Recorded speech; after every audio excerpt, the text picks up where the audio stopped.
feel like you're caught in endless battles with your child, switching from frustration to guilt, snap to regret? I found it was backfiring on me, and I loved my son. I just didn't know how to connect with him. Parenting is hard graft, isn't it? An outing would start out really good and we were having a good time. And then I got really reactive because, not as an excuse, that's just what I'd learned from my dad. Kirk Martin has helped millions stop yelling, regain connection, and find peace in the storm. My son wasn't the issue, I was. I couldn't control my emotions. Change your expectations. Like, it should be hard, right? Like, you should be triggered. Your kids should be pushing a little bit. So it's not like, well, if I do everything right, everything will be easy and peaceful. Hello, I'm Pip, and welcome to the Midwife Pip podcast, the home of expert information and real chats on all things pregnancy, birth, and beyond. Do you feel like you're caught in endless battles with your child, switching from frustration to guilt, snap to regret? Kirk Martin has helped millions stop yelling, regain connection, and find peace in the storm. Let's shift this focus. The time, the change, all starts with you. And this week, I have the pleasure of talking to Kirk, the founder of Celebrate Calm and the voice behind the Calm Parenting podcast, through which he has guided nearly 1 million parents and teachers around 20 countries with practical, powerful strategies to stop yelling, defiance, disrespect, and power struggles, even with the most strong-willed and neurodivergent children. Kirk's methods are built on deep respect, emotional safety, and autonomy, not punishment or control. He equips parents with scripts, frameworks, and self-awareness tools to stay calm under the pressure, to build trust, and to support their children's natural development to create more peaceful and empowering family homes.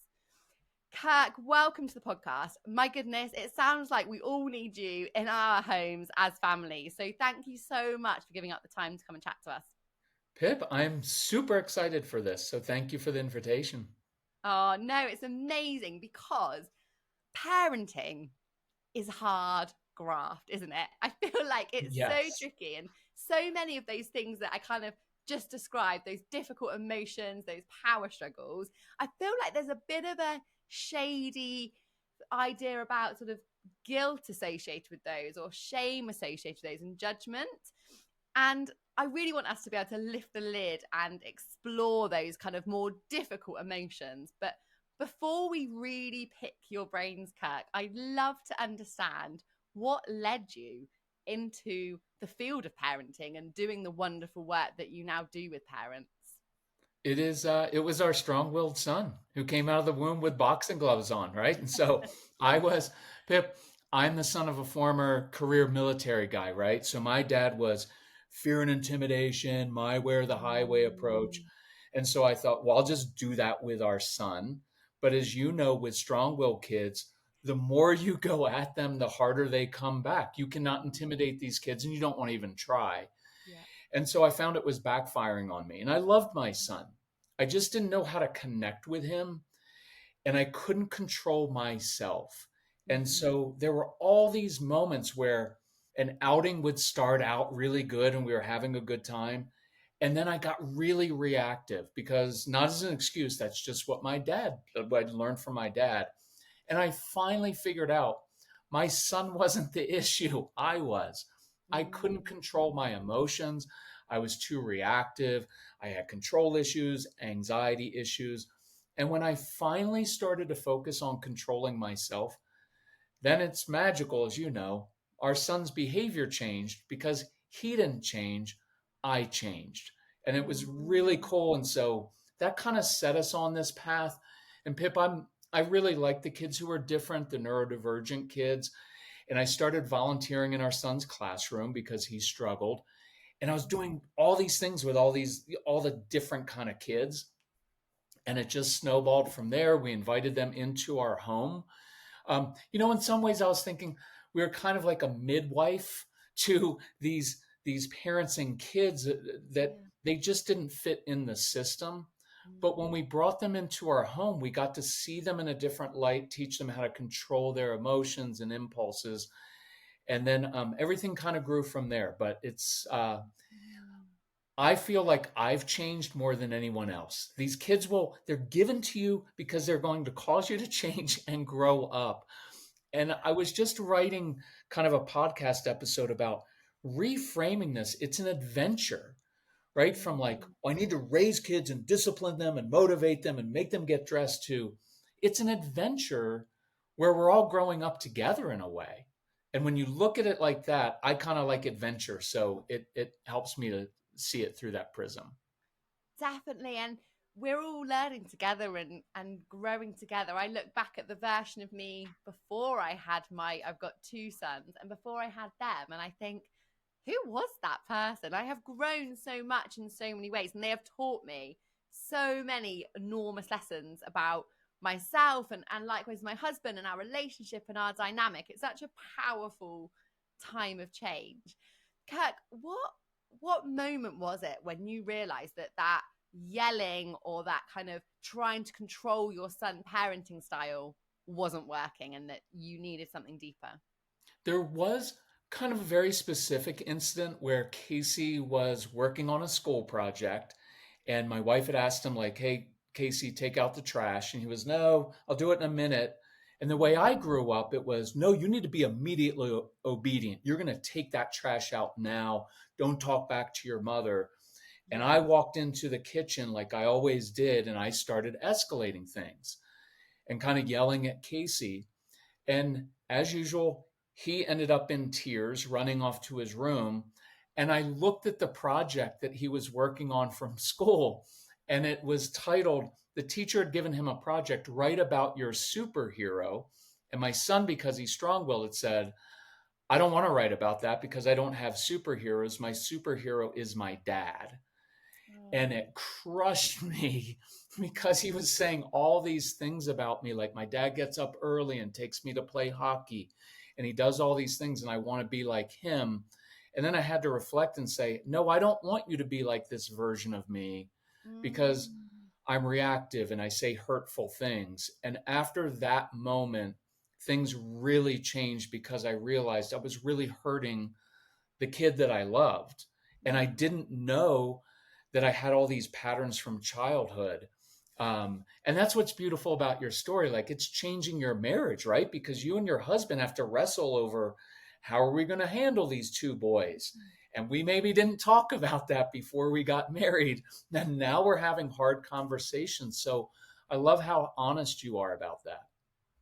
Oh, honestly, all of the honesty of parenting comes out on this podcast, Kirk. I'm hoping anyway for our listeners, it's a non-judgment space because I share a lot about parenting our children, because I just think it's really important that we can start being honest and not just show the beautiful times where it all looks put together, but also share the times where it's somewhat chaotic. And we like my 3-year-old certainly sometimes does behaviors now, and we're like, well, what do we do about this? This is a whole new curveball. We just navigated that issue and now we're on to the next. And Right. I think one of the things you talk about, which definitely resonates with me, and I know it'll resonate with lots of our listeners, is about those strong-willed children and trying to navigate parenting those, and how that can be so triggering with ourselves and perhaps some of our childhood experiences. What kind of shifts do you encourage parents to adopt when we are looking at those extra strong-willed little people, Kirk? I think one is like what you said is change your expectations. Like, it should be hard, right? Like, you should be triggered. Your kids should be pushing a little bit. So it's not like, well, if I do everything right, everything will be easy and peaceful. Like, the purpose of relationships is transformation. And so the shift that we made was learning, okay, this child is a mirror to me, who's bringing up all these childhood issues, these my control issues. And so a couple things I would say for us personally, it is saying, how can I grow from this? Mm. Why is this triggering me? Is it because when I was a kid, I had to keep everything orderly so that my mom and dad wouldn't be upset at me? Did I have to do everything perfectly and obey right away because otherwise I wouldn't get the affection of my mom or dad? Well, then we can work on that and say, okay, that was a false expectation. And then with dealing with strong-willed kids, I think patience is one, a Mm-hmm. big key. And then this is hard, Pip, but it's giving them ownership of their choices within your boundaries of saying, look, here's what I want done. I'm going to relinquish control over how you get that done because strong-willed kids like to touch the hot stove. I don't know if you use that phrase in the UK, Yeah, yeah. but it's right. It's a popular one of like, they want to do things the hard way. And we as parents are like, no, no, no, just do it my way. It will be so much easier. And what they want to say inside is, I don't want to do it the easy way because I learned better doing it the hard way. So, one of our phrases is when we step back as parents from micromanaging, from controlling, it gives them space to step up and be responsible for themselves. But that's hard work. Mm-hmm. Mm-hmm. It is, isn't it? And I think, especially in today's world where it's so fast paced, isn't it? Parents are trying to get out the door at X time to get their children to childcare to then get onto work, or, the pace of the world is so much so. And that doesn't work for our children's brains, does it, in their development? And I definitely have found recently, Kirk, I really caught myself from trying to stop rushing my eldest boy, Mm. because I know that his 3-year-old brain can stand nothing more than when we put pressure on to rush things. And it's almost like the more we encourage things to happen quicker, the slower they're going to happen. It's like a Yes. given. They resist, right? And Mm, so it's the more you're like, come on, get in the car, gotta go, the yeah. slower they go. And what I always like to say is they're not rejecting your authority as the parent, they're rejecting your anxiety because your Mm, anxiety is like, come on, we've got to go because if we don't get there, I can't get to work and we can't do this. And your kids, strong-willed kids are very sensitive kids and they mm, will pick up on our anxiety. So the more we try to push, the more they resist. The more we try to get them to move quickly, the slower they go. And if they were mature enough, even, as a 3-year-old that you have, or in our case, 33-year-old, right? Like I'm old, Pip. And so the what I found is the more we give them just a little bit of space, the more they will take ownership of their choices. But we mm. have to step back just a little bit and give them that space. And I applaud you for learning that. I didn't learn that until our son was much older than 3. So you're Mm. way ahead, Pip. Well, I don't know. Maybe if you spent a day with us, Kirk, I'm sure you'd find plenty of room for improvement. I have no doubt. But yeah, you do find, don't you? They just need that element of control. And I think what's really wonderful about today's generation of parents is we know so much more, and a lot of the work that you've done has been pivotal in allowing us to know so much more. So we've really moved away from this kind of idea of almost hierarchy within a Right. family setting, but actually giving our children that respect and that openness, and not that kind of dictatorship parenting, which has so often been the kind of generational pattern, I think, which is powerful, but it means it is an enormous learning curve for us right now. Right. And I love your generation because you are aware of like your past, you're working on your childhood issues, right? Of like, Mm, hey, and one of my favorite things to help people with in childhood things is say, hey, when I was a child, I learned that pattern because it kept me safe, right? Like a lot of mm, nurses, and you may even fall into this, a lot of nurses and helper type people, they grew up in chaotic environments. And what they learned was, well, if I kind of take control and I'm really organized and take care of things, well, that will keep me safe as a kid. Well, then you grow into adulthood and you begin doing everything for everybody else, but nothing for yourself. You get a mm, little bit controlling over things and it sabotages relationships. And your generation is doing a fantastic job breaking those generational cycles. And mm, so I applaud your generation for saying, no, I don't have to do it like my parents did it. And I'm going to figure out a new way. But there hasn't, you're kind of creating the new roadmap. And I'm Mm. trying to help with that to say, don't make the mistakes that my generation made. And we Yeah. can do it more like you are advocating, Beth. Yeah, and I love that. I think it's definitely power to us as parents, but I won't lie, sometimes it also feels like pressure to kind of get it right. But one of the things that I know you speak about, Kirk, is language and why language is so important, especially in those high emotion situations. Can you talk to us a little bit more about that and kind of why that's so pivotal? Yes, I'll give two examples here. And I don't want to offend anybody and offend moms with this. But with strong willed kids, I really like using an even, matter of fact tone. Mhm. I tend to find that really, really sweet kind of tone. Well, honey, what are you thinking about?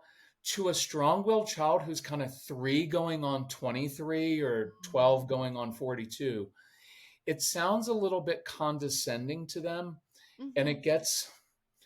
it sounds like you're not taking them seriously. So when I talk to a strong-willed 3-year-old or 13-year-old, I tend to adopt this even matter-of-fact tone. Mm. And what it is, it conveys, hey, I'm in complete control of myself right now. Everything's okay. I've seen this before. I like to say, when your world is out of control, mine's not, right? Mhm. Because sometimes when kids start getting upset, then our tone, we start to get upset. Yeah, yeah. Or we go to the other side and we get really, really sweet. And the second thing is, this is a little bit weird, Pip, but I encourage parents, try these things. Don't take it as true from me or from you. Like, I trust Mm. parents to know their kids more than you and I know them, right? Mm. Of course. But intensity, let me give you an example. So a child comes home from school and he wanted to build a paper airplane. So he comes home, builds a paper airplane, and flies it. It doesn't fly the way he wanted. Now, your neurotypical kids will probably pick it up, rebuild it, be okay. The intense kids will start crumpling up the paper. Stupid airplane. I hate this airplane. And most good moms and dads will come in and say, well, honey, that was a really good airplane. And the child's going to say in his heart and head, duh, if it were a good airplane, it would have flown the right way. You're stupid. And then we get offended. So, what I'd rather do is come in and say, you know what, if I were you, I'd be frustrated too. You were thinking about that airplane all day long. It didn't fly the right way. That's Mm. frustrating. So, validating with some measure of intensity and normalizing the frustration instead of saying, oh, honey, there's no need to be frustrated. Mm. Well, there is a need to be because I had a vision in my head. I wanted that plane to fly this way. It didn't. So, I'm not making an excuse for them being upset, Pip. I'm just saying, well, of course you're frustrated. Didn't go the right way. So, what are we going to do about that? How can we problem solve? Mm. That tone of voice I have found with strong willed kids tends to treat them more like adults in a sense Mhm. and with respect rather than talking to them like this, like you're not capable. Yeah. Instead, it says, oh, yeah, that's frustration. And I believe we're capable of coming up with a solution to that. I don't know if that makes sense, but I'd Yeah, it encourage parents does. to play with that a And you know little what? bit. That's really interesting, Kurt. That was really reflective for me because I think I do that latter. I think when the aeroplane scenario is absolutely the sort of thing my 3-year-old does, especially after school, Right. overstimulated after preschool. And I think I probably do that more kind of sweet tone.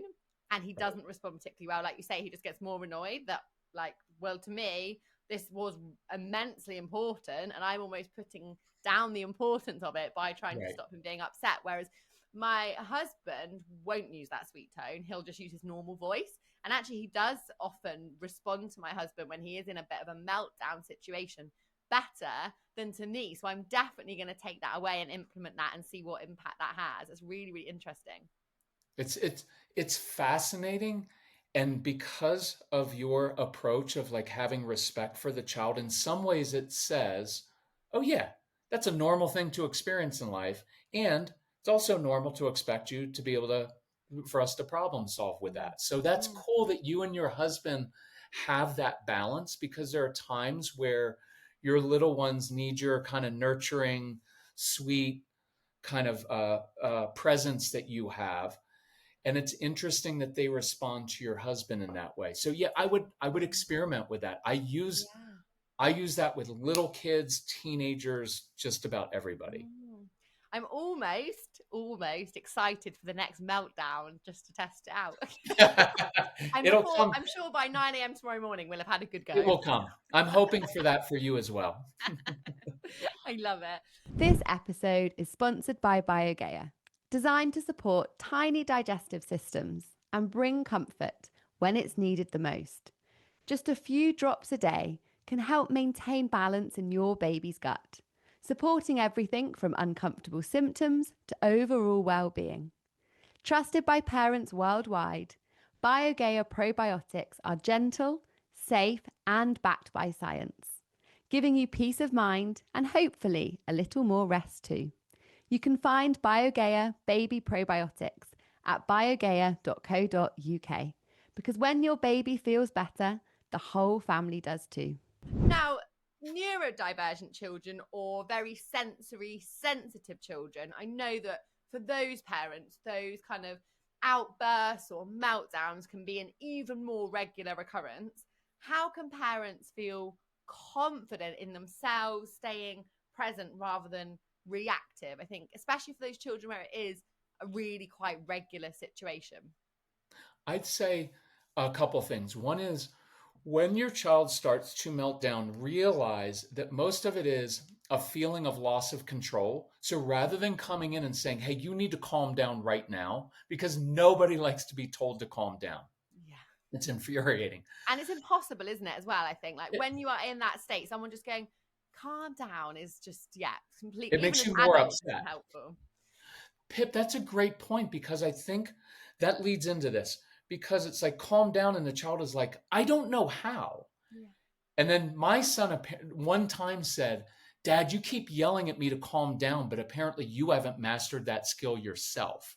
And I was like, oh, I don't like that, but it's true. It's true. Yeah, And 100%. so Pip, one of my first steps is, instead of trying to get them to calm down, I give them something they're in control of. So I'll give you a quick example. I was working with this family and their son likes to fish. And so their son was getting upset. And I said, next time, just say, oh, you know what I just remembered this weekend? We're going fishing. Could you go to the garage? Could you go to the basement, wherever it is? Could you go and organize your fishing lures? Because that would really help me. It could be, I'll give you a couple more. I don't know if kids over there, if they build with Lego blocks a lot. Yeah. Okay. So it could be, oh, you know what? Do you think you could build a little spaceship for me right now? See, I don't know how to calm down as a little kid, but I do know how to build. I know how to color. I know how to organize my fishing lures.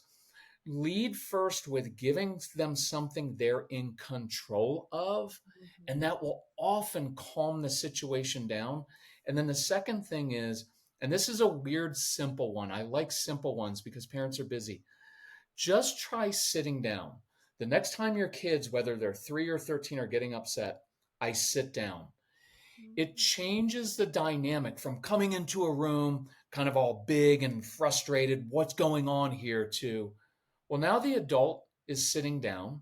It changes my tone of voice and it slows my world down. So instead of reacting, I can look and I can start to problem solve and say, oh, something else is going on here. And it just changes the dynamic without actually changing the child, just changing my body posture and tone. I love that. Just sitting down and having that more relaxed posture. Because I'm sure, like, when, especially if you're in public and your child has a meltdown, we all get a bit like tense and anxious and like, oh my goodness, what is everyone thinking? And can the ground just please swallow me up right now? So I really love that idea of, actually, if you just display a more calm demeanor, that will be reflected, hopefully. If I'm in public, I try to immediately go to, I like this. I just always go to, oh, I just remembered. And that gives me like a second and a half to think of a job. Hey, could you go to aisle 3 in the grocery store and find some beans for me? Whatever. I just make up a job. If you get their brains focused on a job to do, it often stops some of the tantrums and meltdowns because now they're being helpful. And I'll Mm, throw one more, Pip. As your kids are still young, but as they get older, strong-willed kids like doing more adult type jobs. mm, They're not always good at doing the kid stuff, but if you ask them for help doing something grown up, they will kind of rise to the occasion, and mhm. it's a great way to help them self-regulate a little bit. I love that. And kids do want to feel useful and helpful, don't they? They love like helping and getting involved in those kind of things. You're so right. One of the things that my eldest does, Kirk, is we do take a breath. So if we're getting stressed, we take a big breath. And that really helps him sometimes to regulate. Is just take a breath and we'll take a big calm breath. However, it also means he very much catches us. So if we start to get anxious or irritated, he'll go, Mummy, you just need to take your breath. As frustrating as that can be, the other one he does is I've taught him my body, my rules. So if it's your Right, body, you choose, whether someone can hug you, can't hug you, etc. right. But it means when I'm like, Finley, we need to get dressed in the morning, he's like, no, my body, my rules. Which is, yeah, love the sass, but sometimes slightly frustrating. But actually, when he then tells me to take a breath, it's so powerfully reflective because I'm like, even sometimes without knowing, I'm obviously displaying frustration at him. Right. So I actually really, really appreciate it when he throws that one back at me because it's almost like putting a mirror up of actually how am I behaving. Yes. And Pip, they're so sensitive and they notice, they're really good observers. Yeah. And so I always say they're almost like the best therapist you could ever have because Mm. they're with you 24/7. That you don't have to pay them, but they will point out they'll push every button that you have, including ones that you didn't know you had, right? Like you probably said, "Oh, we will never yell at our children." And I don't think you do, but occasionally you do. And then you're Oh, like, absolutely. Yeah. why am I yelling at a 3-year old? Yeah. Right? And that's normal. So I mention on our podcast all the time, I don't do blame or guilt. I Mm. just want us to own our stuff and say, yeah, I'm immature in that area. It's clear. I'll give you a quick one. A trigger, things being messy. That's a Mm. trigger for a lot of people. Yeah. So here's one step. This, whenever you listen to this podcast in the afternoon, you come home from work, or if you're home with your kids, walk into a room and sit in the midst of the mess until it doesn't trigger you. You don't have to like it. You don't have to say it's good. But I learned to sit in that discomfort. And then I start to see more clearly and say, hey, maybe instead of yelling at the kids, why are there toys all over the floor? I do so much for you. It becomes, hey guys, we've got a big mess here. We can't play and get on to the next thing until this is picked up. How do you guys want to do that? And then I problem solve and collaborate with them. And now I'm actually showing and teaching them how to clean up rather than just kind of being irritated by them. Yeah, I love that. That's because you're right. Sometimes we sort of see, like, for example, mess and we see it, but rather than addressing it, we just allow it to be there and to be that like frustration, anxiety, kind of ticking away. And then it becomes an explosion, doesn't it, later on? Right. My brand new book, Midwife Pip's Guide to a Positive Birth, is now available. So much more than a book, this is a guide that allows me to hold your hand through your birth preparation journey. With over a decade of experience and knowledge packed in to ensure you really are empowered in the way you deserve to achieve a positive birth, regardless of the twists and turns that crop up. Make sure that you get your hands on Midwife Pip's Guide to a Positive Birth book now and are empowered to have the birth experience that you deserve. And I guess following on from that, the mistakes, like we say, that the shouting or the yelling or that those parenting things that none of us intend on doing, but we're not robots and we're not perfect and we've all done it, myself included. How can we acknowledge those and then try and kind of, I guess, model repair for children? So I'm always really conscious of wanting to be like owning that thing I did that wasn't great and then trying to use that as some sort of learning opportunity. How can we try and figure that one out, Kirk? I think it's just having a reset. Like with our son, there was one time when he came down the stairs in our home and I was toasting some bread. And, um, and I remember snapping at him and being like, "Did you get your schoolwork done?" And then it hit me. I was upset at myself because I was behind on my own work. So I just Mm, reset and I said, "Casey, I just snapped at you. That wasn't about you. That was just about me." So when I apologize, I try to keep it short and sweet. One, because kids don't want to hear a long, they don't want to make it all about it. It's just like, "Hey, I just yelled at you. That was on me. I'm behind on something. I'm anxious and I took it out on you. So I apologize." And then you reset your tone and move on. mhm. I wouldn't, I prefer the more even, matter of fact tone in that, even. "Hey, I just lost it on you. That was on me, not on you." And then instead of, I hope this doesn't sound bad, but some parents get in the habit of like, "Well, I apologize to my kids every day for things," but then the apology loses its power. Mm, And the best apology is just make some progress in that area. And your mhm, kids will notice, "Hey, mommy, you're not yelling at me so much. I've noticed you're not as upset." So mm, have a, Pipit, maybe having a go to kind of thing. Like when I'm starting to get upset, I always say, "Hey, I need to go get something to drink. I'm going to get some water and I'll be back in 3 minutes." Give yourself a little bit of space. mm. A good one. "Oh, I need to go use the restroom, toilet, whatever." I forget how you guys say it over there in the UK, but um, "I need to go to the bathroom and I'll be back." That gives me 2 minutes just to reset myself and Mm, come back in with kind of a fresh tone and attitude. I love that. Yeah, creating that space so we can process, right? Because our Yeah, brains can be often it is that reactive brain, isn't it? That then is that snappy or that kind right. of yelly one. So just being able to process it is such a good idea. Kirk, I wonder if we scale it back to a brand new parent, kind of fourth trimester, that initial few months postpartum. How can they adopt some calm parenting techniques before they get to the kind of toddler years and those more difficult, challenging childhood behavior years? I think I would do two things. One is just to reset expectations, right? Of like, I'm going to do the best that I can. I'm going to lose sleep. I have siblings. They are going to argue and fight with each other. That's normal. So just normalize and expect that things are going to be hard. If you have toddlers, your home is going to be a mess and it should be a mess, right? Like just reset. And then I think probably what you do really well is the self care. Begin some self care.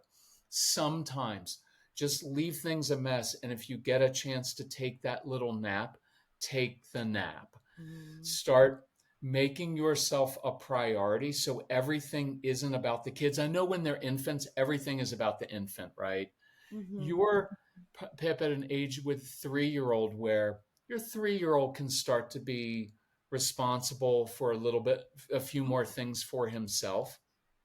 And as they get older, give them more responsibility so you're not having to micromanage everything. But I like the self-care part a lot, especially for new moms, to feel like, no, get your rest, eat well, mhm. get fresh air, and let some of those. I can tell you, as a dad of a 32-year-old, almost all the things we worried about and spent time focusing on when they were little literally don't matter. Yeah. You They cannot remember whether you hoovered every day, can you? Or what time you emptied the no. dishwasher.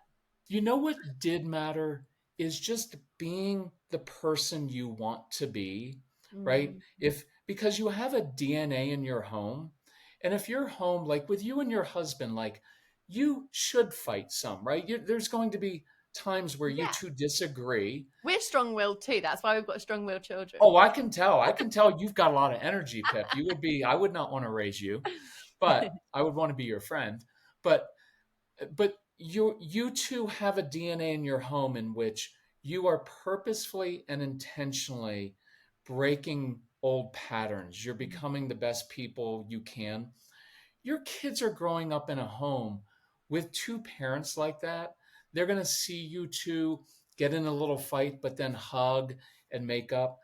That means more than just any of your lectures and the other things you're worrying about. So relax a little bit. You can make a lot of mistakes, and your kids will grow up and be awesome people Mm, because they watched you learn how to be an awesome person. mm.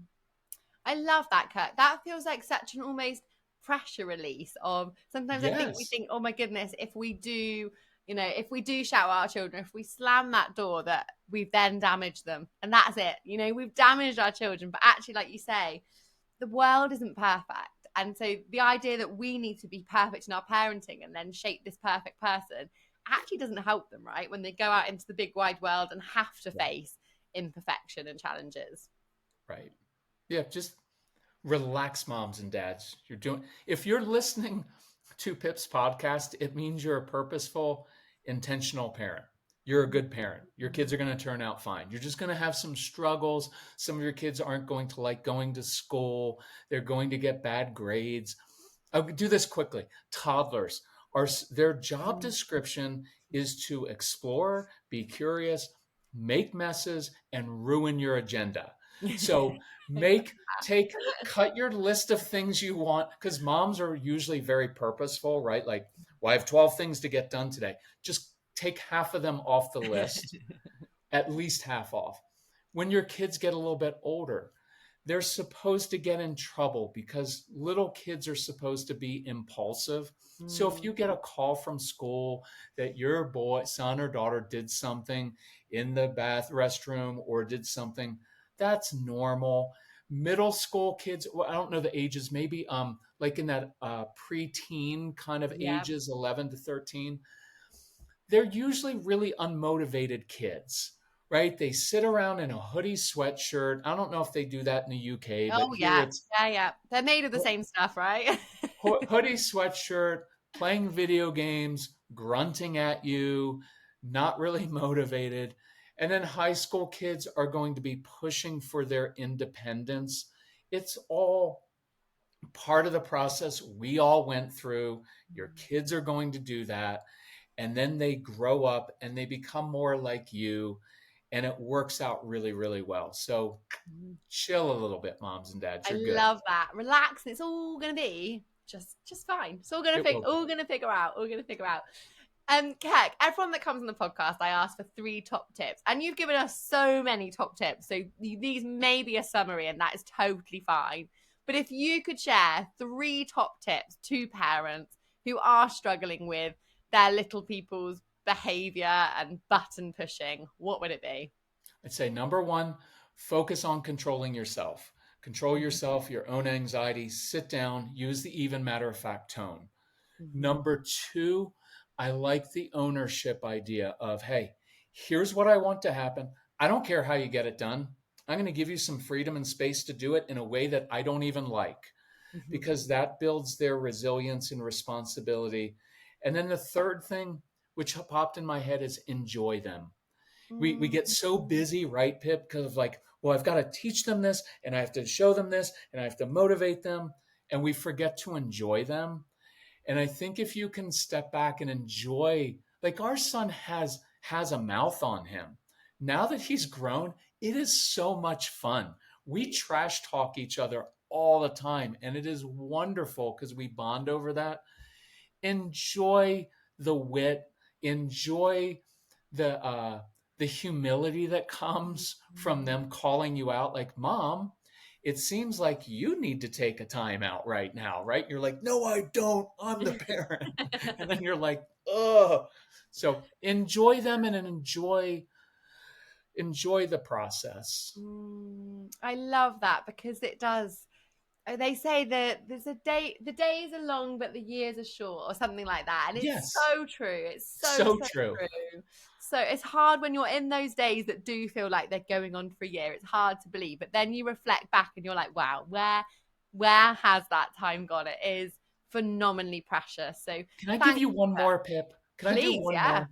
For the school year coming up, I put on your refrigerator somewhere where you see it every week, laugh. laugh as a family because we get so busy with school and homework and extracurricular activities and we forget to laugh. But I guarantee if you have fun and you laugh, their behavior changes. You're in a lighter mood. It just like, don't give in to all that pressure of society. Laugh a lot more. I wish we would have played a lot more with our son instead of just trying to be rigid. So this school year, just laugh and play a lot, and your kids will probably learn more from that than anything else.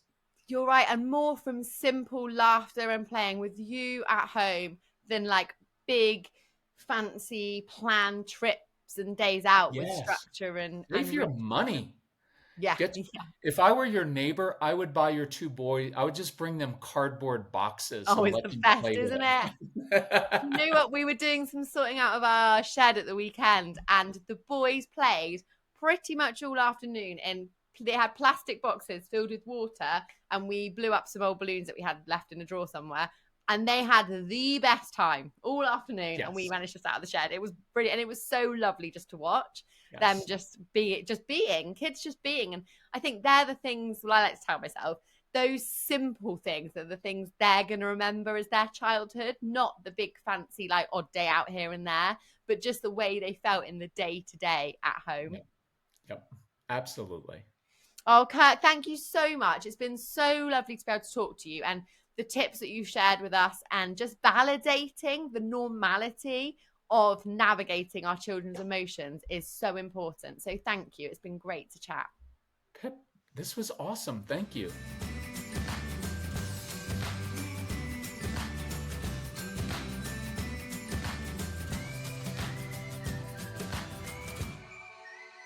If you have listened to this birth story, enjoyed it, and feel that you are ready to really embrace and dedicate yourself to having the most informed, supported, and empowered journey, and want to see if we may be able to support you in YPJ, your pregnancy and postnatal journey, please drop me a Instagram DM at midwife_pip or get in touch on my email, pip@midwifepip.com, and let's chat through things and see if we might be a good match for each other. I hope you've enjoyed listening and wishing you all the best on your journey through pregnancy, birth, and beyond.